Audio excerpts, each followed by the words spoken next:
जल प्रवाह पावितस्थले कलेवलम्ब्य लम्बितां भुजङ्गतुङ्गमालिकां तवड्डमड्डमन्निनादवड्डमर्वयं चकार चण्डताण्डवं तनोतु नः शिव शिवम्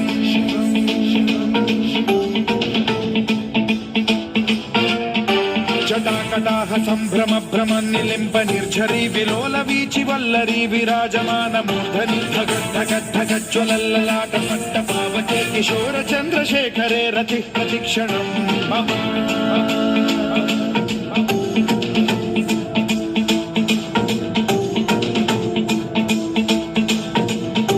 जटाभुजंग पिंगल स्फुरत्स्वनामणि प्रभा कदम्ब कुङ्कुमद्रव प्रलिप्त दिग्वधूमुखे मदान्ध सिन्धुरस्फुरत्वगुत्तरीय मेधुरे मनो विनोदमद्भुतं बिभर्तु भूत भर्तरि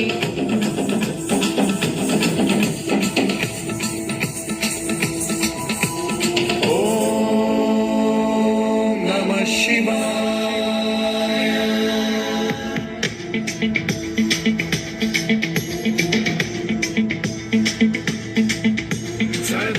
शिवं भजाम्यहं सदा शिवं भजाम्यहं ॐ नमः शिवाय। प्रफुल्लनीलपङ्कज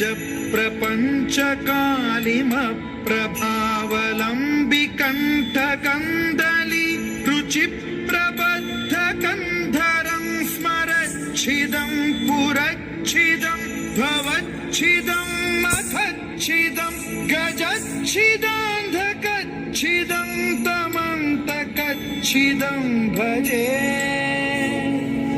अखर्व सर्वमङ्गलाकलाकदम्ब मञ्जरी रसप्रवाह माधुरी विजृम्भणा मधुव्रतं स्मरान्तकं पुरान्तकं भवान्तकं मखान्तकं गजान्तकान्धकान्तकं तमन्तकान्तकं भजे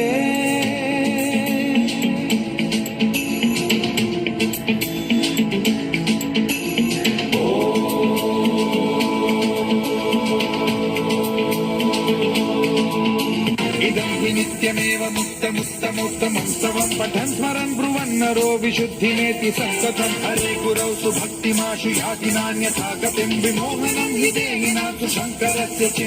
विमोहनं हि देहिनां सुशङ्करस्य विमोहनं हि देहिनां सुशङ्करस्य चिन्तनम्